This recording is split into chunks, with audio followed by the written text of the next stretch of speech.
शक्तिं च तत्पुत्रपराशरं च व्यासं शुकं गौरवरं महान्तं गोविन्दयोगेन्द्रमदाशिष्यं श्रीशङ्कराचार्यमहास्य पद्मं पादं च हस्तामलकं च शिष्यं तन्त्रोडकमादिकारणं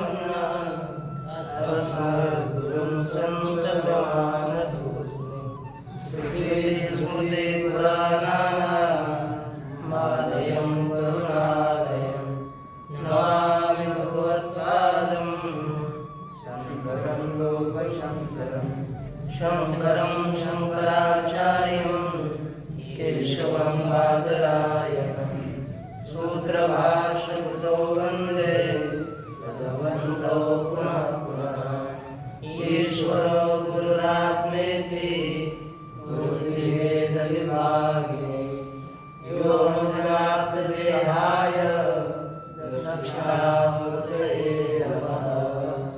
ॐ शान्ति शान्ति शान्ति।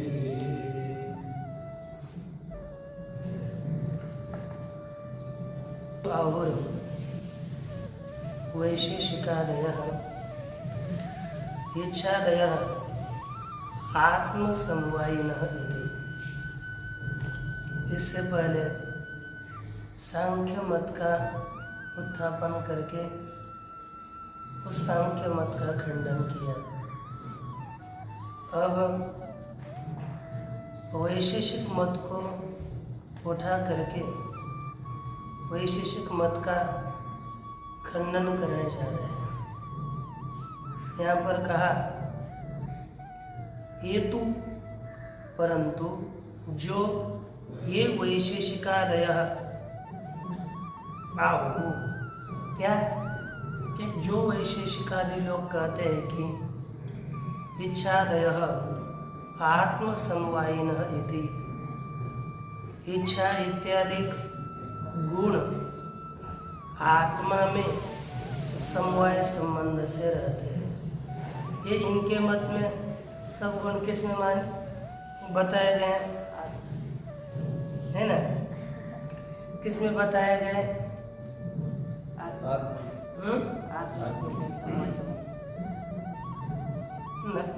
अपने मत में तो वेदांत मत में सभी गुण बुद्धि के हैं, लेकिन वैशेषिक के मत में ये सभी गुण आत्मा के हैं।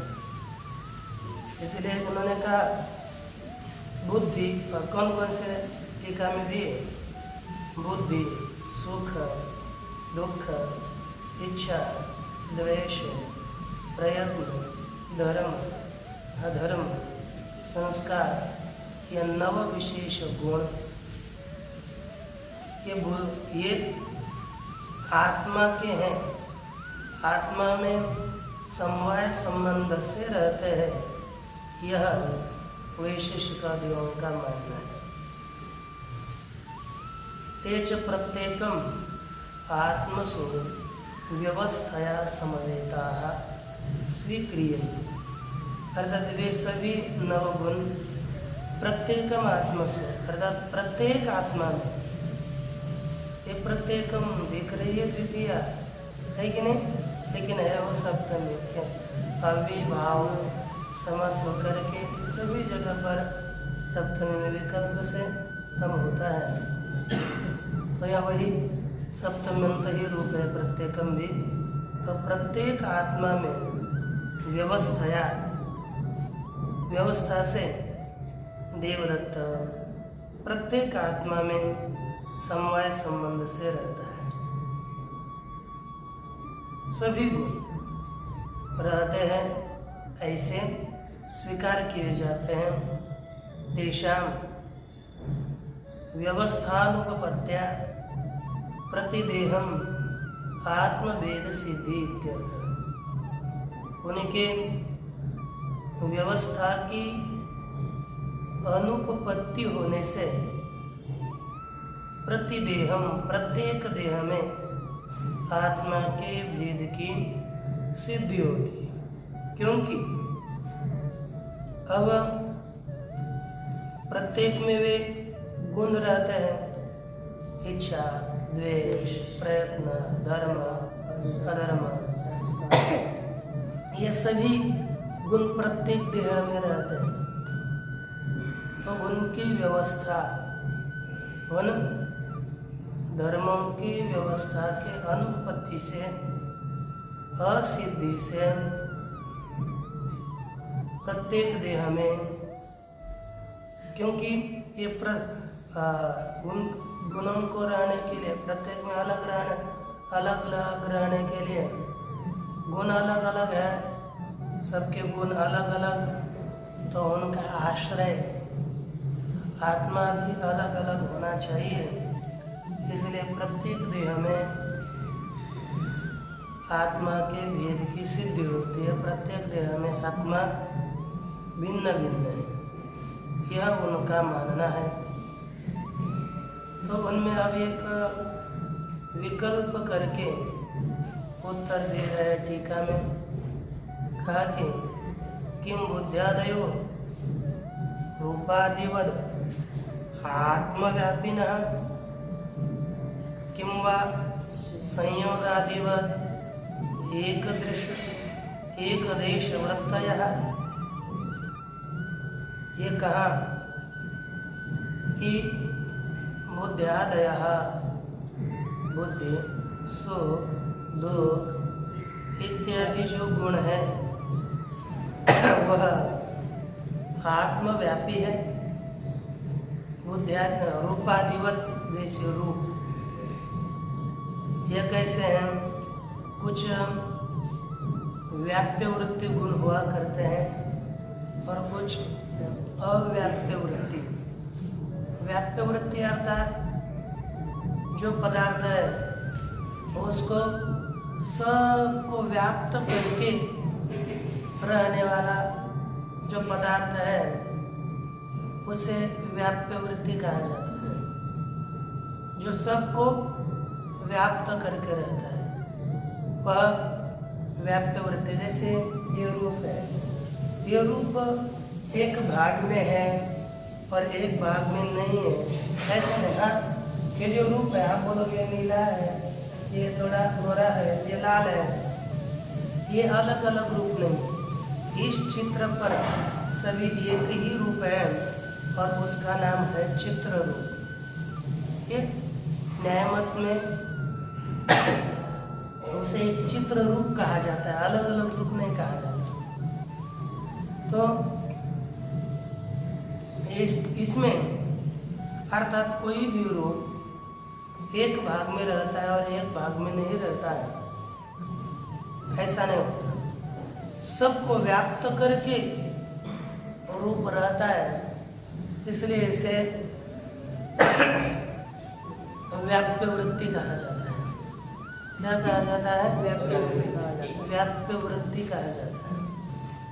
और कोई पदार्थ अव्याप्य वृत्ति रहता है, समझो ये चषक है, ये रहता है लेकिन किसी एक देश में रहता है। चषक और ये जो डेस्क है, इन दोनों का जो संयोग हुआ बस इस देश में ही हुआ है।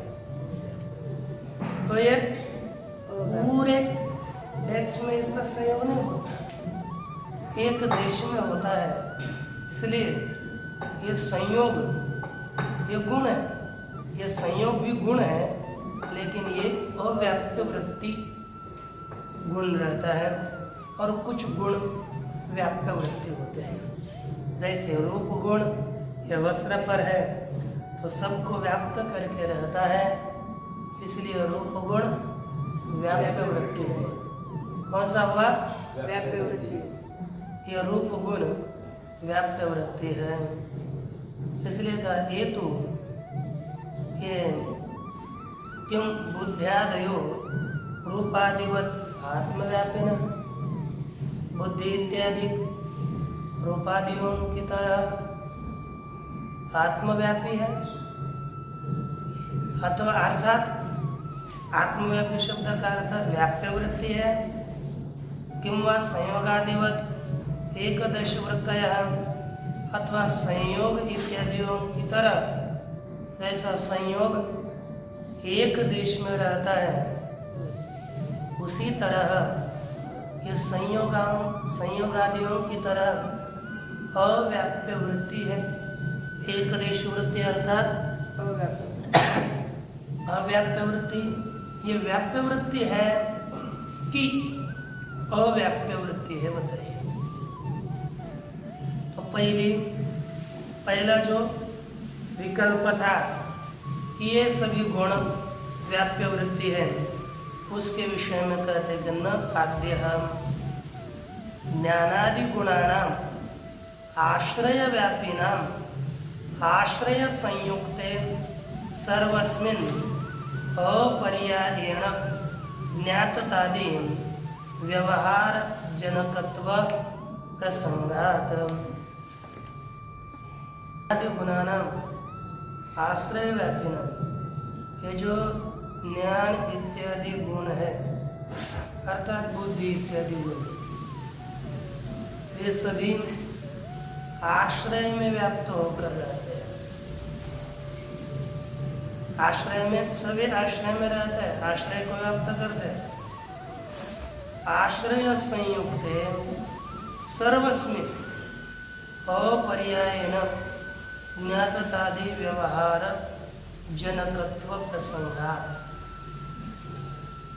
आश्रय के साथ अब देखिए, आश्रय संयुक्त सर्वस्मिन्, इसमें टीका में भी लिखा है आश्रय कौन होता है? ज्ञान विशिष्ट देशावच्छेदेन आत्म संयुक्ते घटादौ ज्ञातता व्यवहार दर्शन। जब हम घट, इसमें अयम घटा इत्यादि ज्ञान होता है कि नहीं?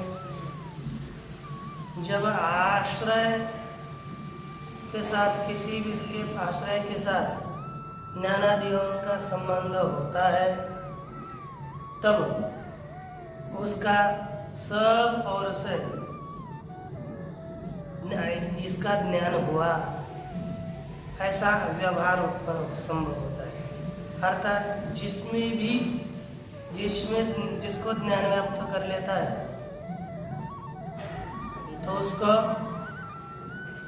सबको ये अयम घट इत्यादि ज्ञातता के व्यवहार को उत्पन्न करता है। नहीं तो सबको जैसे पर्यायेन अपर्यायेन ज्ञाततादि व्यवहार जनकत्व की प्राप्ति हो जाती है सभी जगह पर।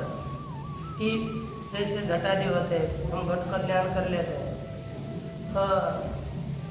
अब व्याप्त करेंगे तो देखो आपको इसका ज्ञान हो गया। उसको जैसे यदि हम आत्मव्यापी बोलेंगे, आत्मा में व्याप्य वृत्ति संबंध से रहता है, तो आत्मा का विसर्ग से ज्ञान होने की प्रसक्ति आएगी। क्योंकि जो व्याप्य वृत्ति पदार्थ होता है वो सबको व्याप्त करके रहता है, किंचित देश का को व्याप्त करके नहीं रहता है। हाँ, एक देश वृत्ति अव्याप्य वृत्ति होता है, वो एक देश को जान लेता है, लेकिन व्याप्य वृत्ति पदार्थ सबको व्याप्त कर लेता है। तेरी ज्ञानादि गुण सबको व्याप्य वृत्ति मानेंगे और आत्मा में रहता है ऐसे मानेंगे, तो सभी आत्मा का ज्ञान होता है ऐसा मानना पड़ेगा। लेकिन अभी तो नहीं हो रहा ना, कि हो रहा है आत्मा का वर्तमान काल में तो ज्ञान बस अहम अहम अहम इतना रूप से ज्ञान हो रहा है, तो सब और से सब प्रकार से आत्मा का तो ज्ञान नहीं हो रहा। हाँ? सब प्रकार से आत्म साक्षात्कार तो होना चाहिए। आत्मा में कितने गुण है, कैसे है, क्या है, आत्मा कैसा है, इसका अनुभव है और रह रहा है तो गुण आत्मा में ही ना, तो उसको व्याप्य वृत्ति कैसे? यदि आत्मा में गुण रह रहा है तो उसका ज्ञान होना चाहिए जिसमें गुण रहता है, क्योंकि आत्मा तो ज्ञान तो जानने वाला है ना, जैसे रूप इसमें रहता है तो रूप तो व्याप्य वृत्ति है, सबको व्याप्त करके रहता है। ऐसे ज्ञान आत्मा में रहता है तो सब आत्मा को व्याप्त करके रहना चाहिए। हाँ, जिसको ज्ञान व्याप्त कर लेता है वो उसका अज्ञान होता है, ऐसा है कि कभी।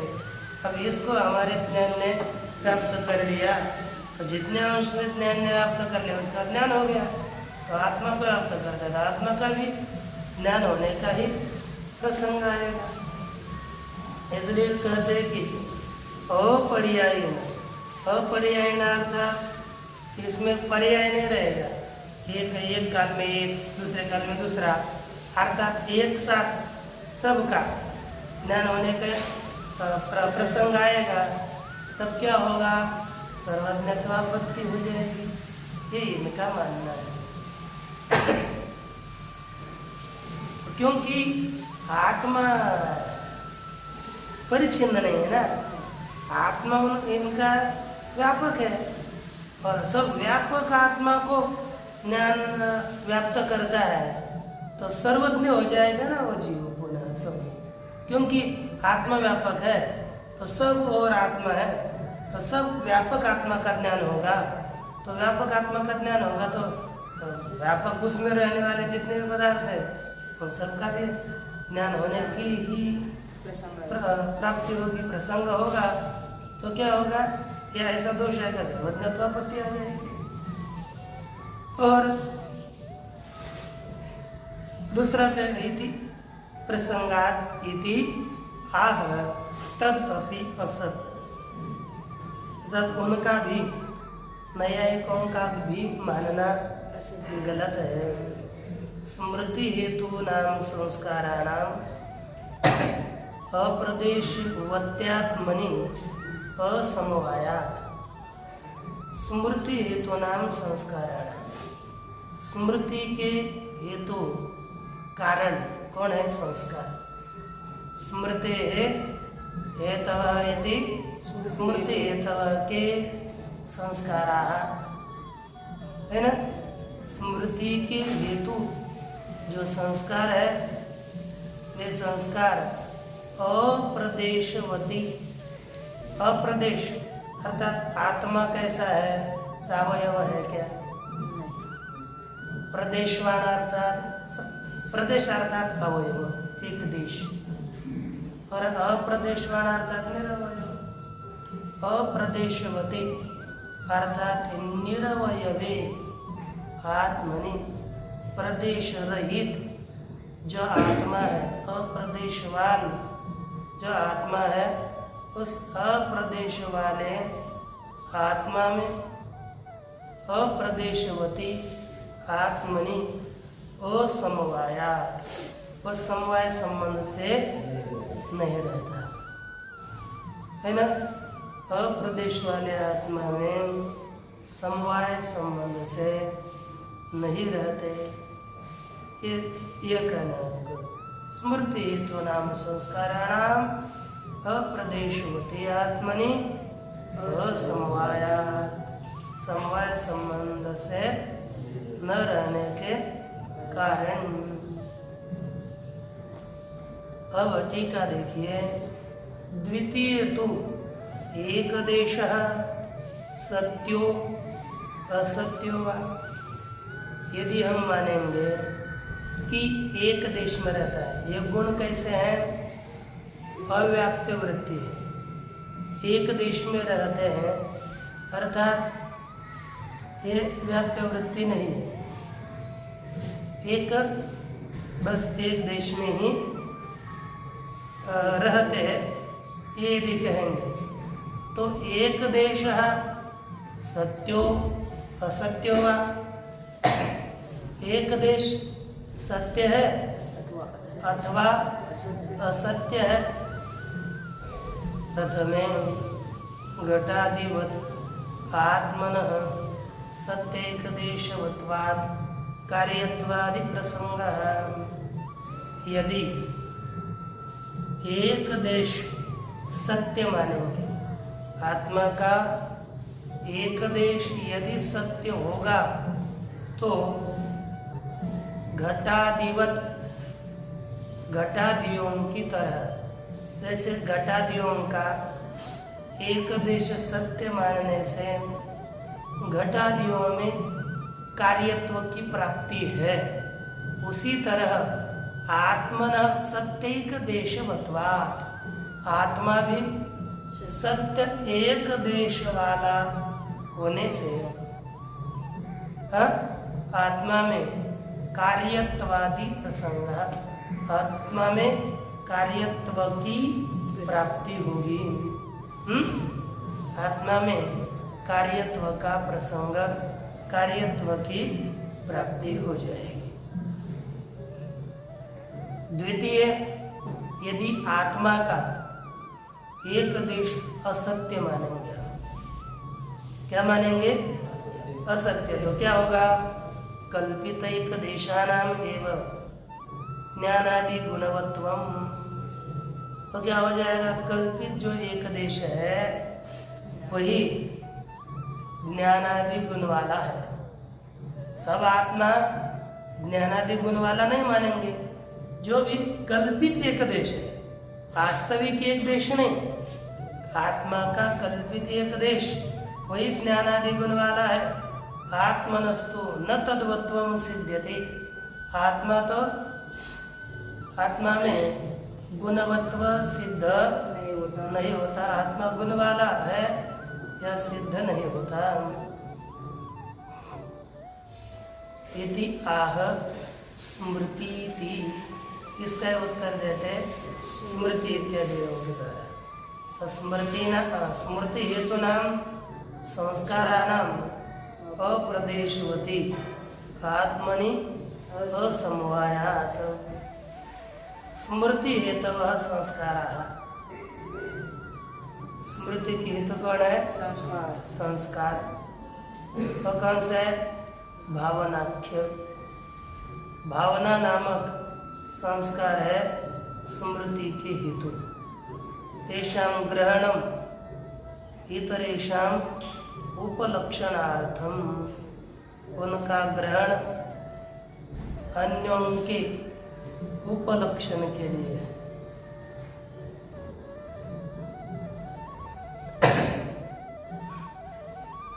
अर्थात इतर जो है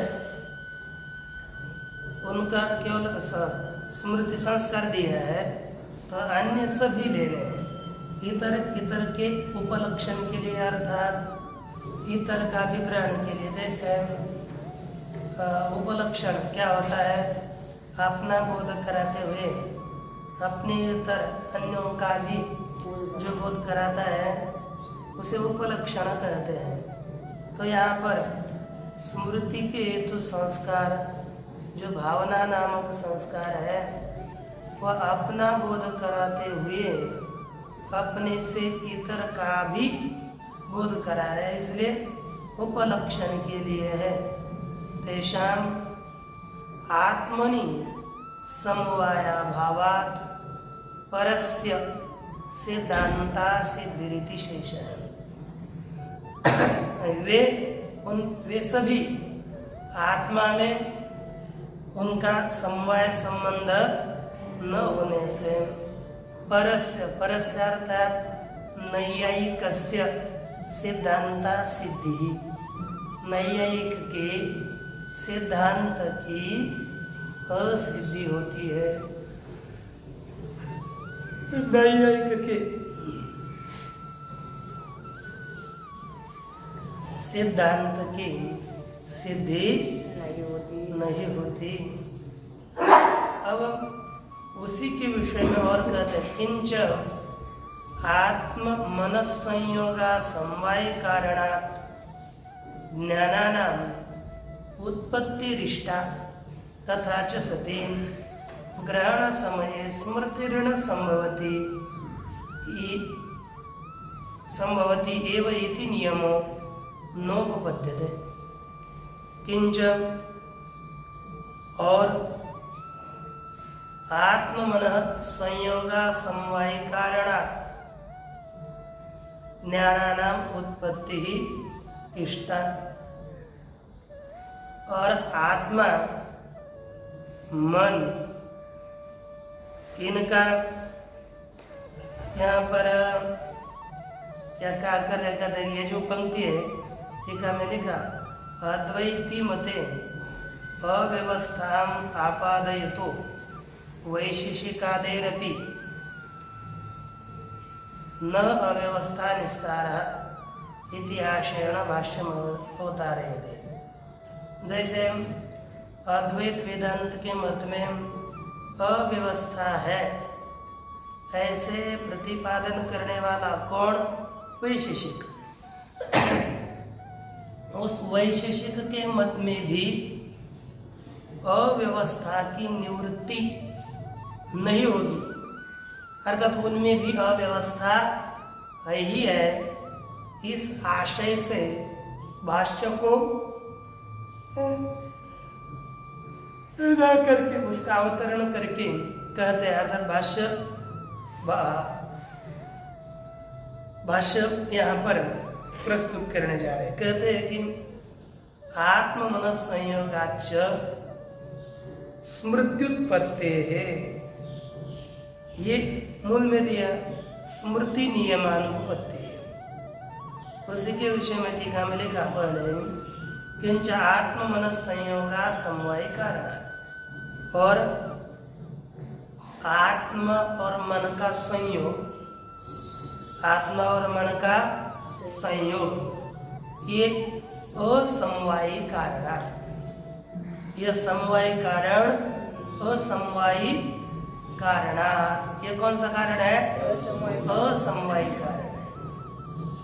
आत्मा और मन का जो संयोग है वह क्या कौन सा कारण है? असमवाय कारण। समवाय कारण, असमवाय कारण और निमित्त कारण, ये तीन कारण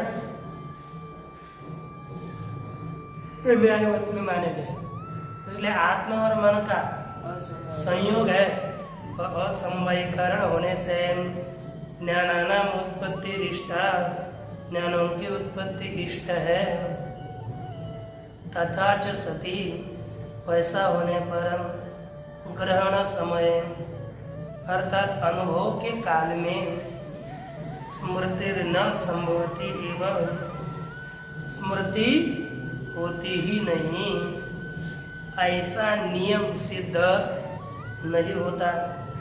यह नियम सिद्ध नहीं है। ग्रहण कारण संयोगेनैव स्मृत्युपपत्ति संभवा, क्योंकि ग्रहणार्थात अनुभव के कारण के संयोग से ही स्मृति की उत्पत्ति संभव है, स्मृति का जन्म संभव है। इसलिए कहा आत्ममन संयोगाच स्मृत्युत्पत्ति है, स्मृति नियमानुपत्ति। आत्मा और मन के संयोग से ही स्मृत्युत्पत्ति है, स्मृति का जन्म। स्मृति की उत्पत्ति होने से स्मृति नियमानुपत्ति ही, स्मृति के नियम की अनुपत्ति अर्थात सिद्धि, अनुपत्ति तसिद्धि अर्थात अनुभव काल में स्मृति भाव नियमानुपत्ति है ना। स्मृति का निश्चित रीति से अभाव ही रहता है, इस नियम की अनुपत्ति है, अर्थात ये सिद्ध नहीं होता। आप कहोगे कि स्मृति काल में अनुभव नहीं होता, अनुभव काल में स्मृति नहीं होती, ऐसा नहीं कर सकते, क्योंकि अनुभव की जो सामग्री है उसी सामग्री से स्मृति की भी उत्पत्ति हो सकती है। स्मृति की भी उत्पत्ति होने में कोई समस्या नहीं है। युगपद्वा सर्वस्मृत्युत्पत्ति प्रसंग अथवा युगपद एक ही काल में सर्व स्मृत्युत्पत्ति, सभी प्रकार के स्मृति की उत्पत्ति की प्राप्ति होगी। अब इस ये कैसे होगी? तो देखिए टीका में लिखते हैं किंच आत्ममनसो संयोगाद एकस्मात् एकस्याः स्मृतेः समुत्पत्ति समये स्मृत्यंतराणि अपि समुत्पत्तेरन् और आत्मा और मन के संयोग से, कौन से संयोग से? एक संयोग से, आत्मा और मन के एकस्मात् संयोगात्, एक संयोग से, एकस्याः स्मृतेः समुत्पत्ति समय, एक स्मृति की उत्पत्ति के काल में स्मृत्यंतराणि अपि समुत्पत्तेरन्, अन्य स्मृतियों की भी उत्पत्ति हो जाएगी, उत्पत्ति होगी। क्यों? असमवाय कारण से तुल्यत्वात्, क्योंकि इनका जो असमवाय कारण है सब जगह पर समान है। कौन सा असमवाय कारण? आत्ममनस संयोग। सभी स्मृतियों के उत्पत्ति का कारण कौन है? मनस, आत्ममनस संयोग। यह आत्मा और मन का संयोग ही सभी स्मृतियों की उत्पत्ति का कारण है। तो आत्ममनस संयोग तो आत्ममनस संयोग विद्यमान है, तो आत्ममनस संयोग होने से सभी स्मृतियों की उत्पत्ति होने का एक बार, क्योंकि कारण है तो कार्य होने की आपत्ति आएगी निश्चित रीति से। सभी स्मृतियां एक साथ उत्पन्न होने का प्रसंग होगा। न च समुद्बुद्ध संस्काराय योगपद्या युगपद अनुपत्ति है। कहते हैं कि समुद्बुद्ध संस्कारा योगपद्या, दो प्रकार के संस्कार है। समुद्बुद्ध अर्थात उद्बुद्ध संस्कार और अनुद्बुद्ध संस्कार। ये कहा कि समुद्बुद्ध संस्कार अयोगपद्य, उद्बुद्ध संस्कार युगपद न होने से अयुगपद हो गए। अयुगपद होने से युगपद अनुपपत्ति ही, युगपद स्मृति की उत्पत्ति नहीं होगी। संस्कार अयुगपद है तो स्मृति भी अयुगपद अर्थात क्रम से होगी। संस्कार युगपद उत्पन्न हो गए तो स्मृति भी युगपद उत्पन्न होगी। तेषाम तद ये भी नहीं कह सकते, क्यों?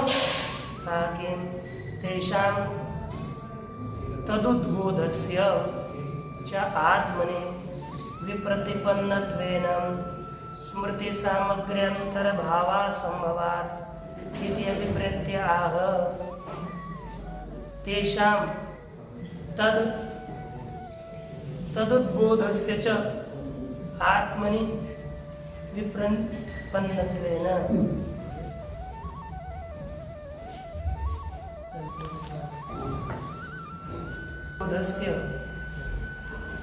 तदुद्बोधस्य च आत्मनि विप्रतिपन्नत्वेन स्मृति सामग्र्यंतर्भावा संभवात् इति अभिप्रेत्य आह।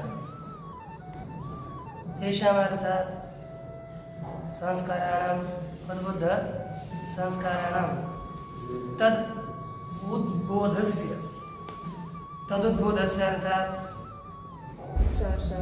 अर्थात संस्कार के उद्बोधक, उद्बोधक का आत्मा विप्रतिपन्नत्वेन, क्योंकि आत्मा में जो संस्कार के उद्बोधक है तो निर्धारित नहीं है ना, उसमें भी विप्रतिपत्ति होने से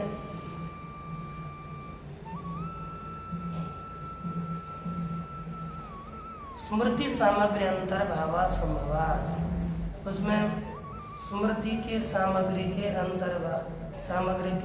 सामग्री में अंतर्भाव असंभव होने से इस अभिप्राय से अर्थात ये उद्बोधक संस्कार के उद्बोधक को भी स्मृति की सामग्री में उसका अंतर्भाव नहीं किया, स्मृति की सामग्री में उसको नहीं माना। उस इस तरह से उस ऐसा अभिप्राय करके उत्तर कहते हैं कि उस स्मृति की सामग्री तो है ही नहीं, उसको माना ही नहीं। केवल आत्ममन संयोगी स्मृति की सामग्री बने और स्मृति आत्ममन संयोग स्मृति की सामग्री विद्यमान है तो युगपत सभी प्रकार की, क्योंकि सामग्री है, कारण होने पर कार्य तो होता ही है कि नहीं, कारण है कार्य होता है। तो यहाँ पर आत्मन संयोग है तो सभी प्रकार के स्मृतियों के होने की प्राप्ति आएगी। न च भिन्न जातीयानां स्पर्शादि विहीनानां आत्मनां मन आदि भी संबंधो युक्ता। कहते हैं भिन्न जाति है, जो भिन्न जाति वाले पदार्थ है, जो स्पर्शादियों से रहित है, ऐसे कौन है? आत्मा। स्पर्शादियों से रहित है, ऐसे आत्मा के साथ मन आदि भी, आत्माओं का मन आदियों के साथ संबंध योग्य नहीं है, क्योंकि संबंध, जब इनका मानना है कि संबंध, सिद्धांत बोल रहा है संबंध किसके साथ होगा? जो कभी भी संबंध उसी के साथ ही होता है जो समान जाति वाले होते हैं। वैवाहिक आदि संबंध किनके साथ होता है? समान जाति वालों का। भिन्न जाति वालों का संबंध नहीं देखा है। आत्मा में आत्मत्व जाति रहती है, मन में मनस्त्व जाति रहती है। आत्मा से भिन्न जाति, मन से भिन्न जाति वाले जो आत्मा है, उन्हीं आत्मा का मन इत्यादियों के साथ संबंध होना असंभव है, क्योंकि उनमें जाति अलग है। भिन्न जाति वालों का संबंध नहीं होता। उसी को स्पष्ट करेंगे, देख लीजिए क्या कहते टीका में। किंच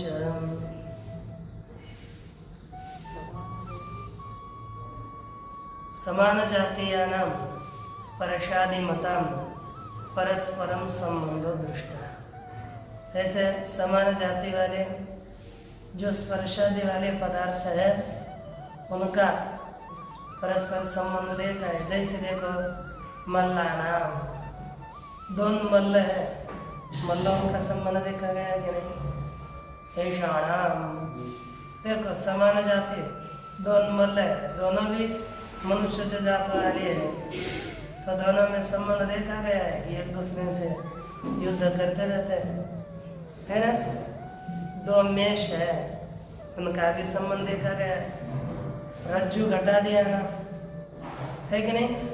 रज्जु है, रज्जु घट इत्यादि में सब में पृथ्वीत्व जाति तो है, तो समान जाति है कि नहीं? तो इसलिए इनका संबंध देखा गया है।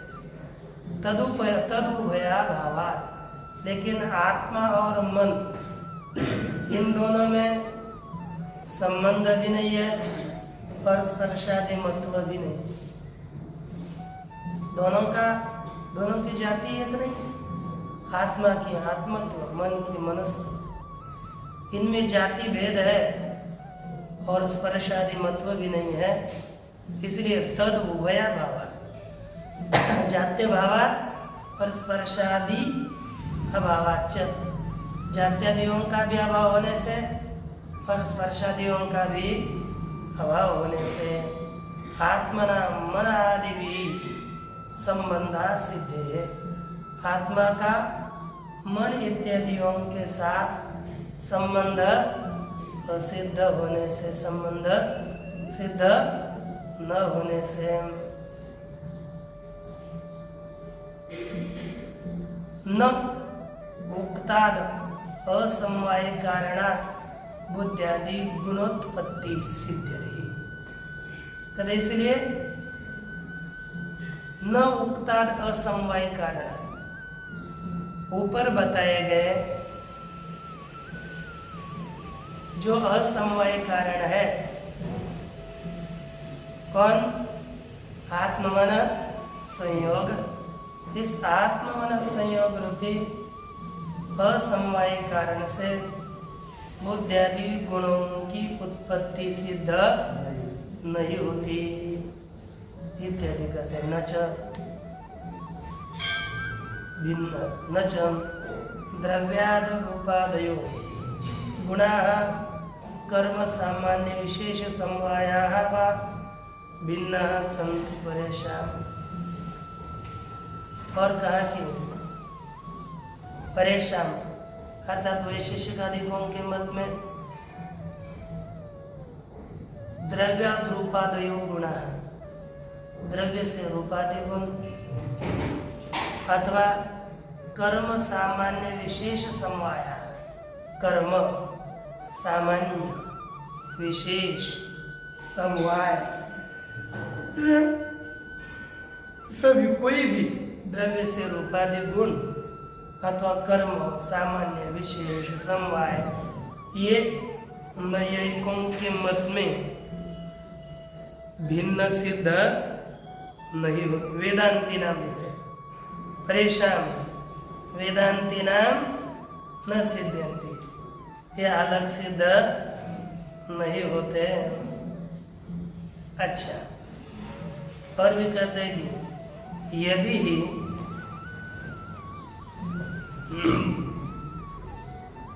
अत्यंत भिन्ना एव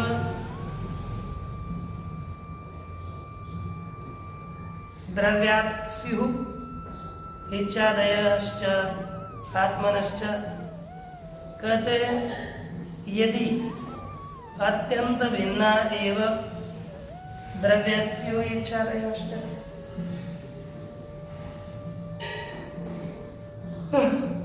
कहते यदि द्रव्य से इच्छादि यदि अतिशय भिन्न है, यदि अतिशय भिन्न है तो इच्छादयश्च आत्मना तथा च सति, यानी आत्मा से इच्छादि भी अत्यंत यदि भिन्न द्रव्य से पीछे बताने में बताए गए वे सभी भिन्न है। और द्रव्यात करो डंडा देना पड़ेगा, द्रव्यात नहीं। यदि द्रव्य से अतिशय भिन्न है और आत्मनश्च इच्छादया, आत्मा से इच्छादि भिन्न है, तथा सति द्रव्येण तेषां संबंधानुपत्ति ही, यदि अतिशय भिन्न होंगे तो द्रव्यों के साथ उनका कोई संबंध नहीं हो पाएगा। अयुक्त सिद्धानां समवाय लक्षण संबंधो न विरुद्धते इति, इसलिए समवाय संबंध इनका अयुक्त सिद्ध पदार्थों का समवाय संबंध कोई विरुद्ध नहीं है, इनका समवाय संबंध हो सकता है। इस तरह से शंका करें, तब उत्तर देते हुए कहते हैं कि न इच्छादिभ्य अनित्येभ्य आत्मनो नित्यस्य पूर्व सिद्धत्वात् न अयुत सिद्धत्वोपत्ति ही। कहते हैं कि इच्छादियों से, ये कैसे इच्छादि? अनित्येभ्य इच्छादिभ्य, अनित्य इच्छादियों से नित्यस्य आत्मनः पूर्व सिद्धत्वात्, नित्य आत्मा पूर्व ही सिद्ध होने से न अयुत सिद्धत्वोपत्ति ही, अयुत सिद्धत्व की सिद्धि भी नहीं होती। क्योंकि एक अयुत सिद्ध कब कहेंगे? दोनों साथ सिद्ध होना, लेकिन अनित्य जो इच्छा दे उनसे पहले आत्मा सिद्ध है, अयुत सिद्ध कैसे कहेंगे? दोनों एक को छोड़कर दूसरों की सिद्धि न होना, दोनों सत सत सिद्ध होना एक सिद्ध शब्द का अर्थ है। लेकिन इच्छादियों से पूर्व में यह आत्मा तो सिद्ध है, इसलिए इनके अयुत सिद्धत्व की भी सिद्धि नहीं होती। आत्मना अयुत सिद्धत्वेन च इच्छादीनां आत्मगत महत्व नित्यत्व प्रसंग।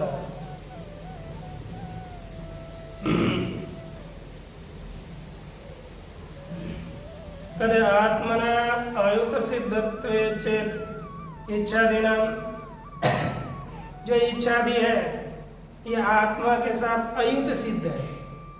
यदि आत्मा के साथ अयुत सिद्ध मानेंगे तो क्या होगा? कहते आत्मगत महत्व इच्छा में आएगा, इच्छा भी व्यापक होगी।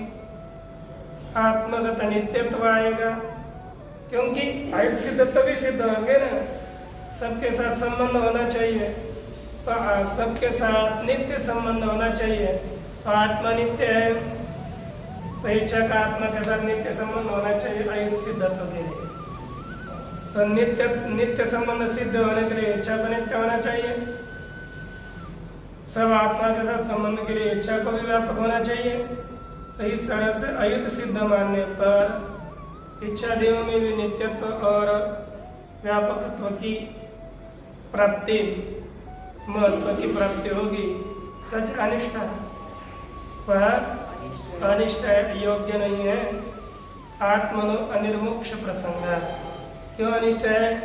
क्योंकि आत्मा में यदि नित्य संबंध होगा तो कभी अलग होंगे नहीं ना, और कभी अलग नहीं होंगे तो आत्मा कभी मुक्त होगा भी नहीं। इच्छा सब जब तक है तब तक मोक्ष नहीं होगा, और वो नित्य संबंध मानोगे तो आत्मा में अनिर्मोक्षत्व प्रसंग होगा। इसलिए इनका अयुत सिद्ध हम नहीं मान सकते। इस तरह से आप उसका विचार थोड़ा देखा, बाकी विचार करते हैं। ओम पूर्णमदः पूर्णमिदं पूर्णस्य पूर्णमादाय पूर्णमेवावशिष्यते। ओम शांति शांति शांति।